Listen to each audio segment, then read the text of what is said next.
TV के popular serial सहर होने को है में सहर और माहिद की टॉम एंड जेरी की तरह लड़ाई तो एज यूजुअल कंटिन्यूड है, क्योंकि सहर चाहती है कि वो सहरी में भूल के भी कोई गलती ना कर दे और उसकी सहरी के साथ कोई छेड़खानी ना कर ले, जबकि माहिद को लगता है कि कोई ऐसा क्यों ही करेगा और वो पुरानी बातों पे भी बोलता है कि सहर अपनी गलती नहीं मान रही है।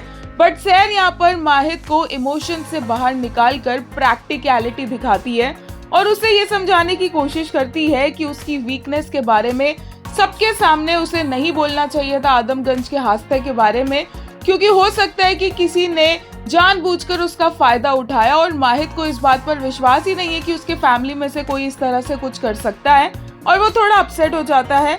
But at the same time at least सहर ने माहिद को इस बात का हिंट तो दे दिया। आने वाले एपिसोड्स में अब सहर जिस तरीके से सोई हुई है इतनी गहरी नींद में, वो ऑब्वियसली नॉर्मल नहीं है एंड होपफुली माहिद ये बात नोटिस करे, क्योंकि माहिद लिटरली सहर की आंखें पकड़कर उसे खोलने की कोशिश कर रहा है, पर सहर उठ ही नहीं रही है। सहर ने वैसे तो बोला है कि वो एक बार सो जाती है तो वो उठती नहीं है, बट ये ऑब्वियसली नॉर्मल नहीं लग रहा है and it will be interesting to see कि सहरी के टाइम पे माहिद किस तरीके से सहर को और अपने आप को बचाता है। क्या वो खुद कुक करेगा सब कुछ, या फिर वो सहर को सही टाइम पर उठाने में कामयाब हो जाएगा, या फिर एक्चुअली सबके सामने इस बार सहर की बेइज्जती हो जाएगी। लेटेस्ट एपिसोड देखकर एक यूजर ने कहा, love that now they are getting in sync with each other, the time alone definitely help them, at least they are talking to each other about important stuff now, and I do think Seher has planted a seed regarding his family. Hope he at least starts connecting the dots now.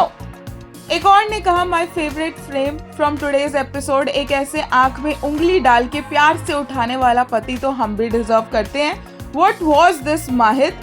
एक और user ने कहा, सहर was being practical and माहिद was being emotional. Both had valid points. Mahid would never doubt his family without solid proof. Even if he gets the proof, he will still be in disbelief and that's natural.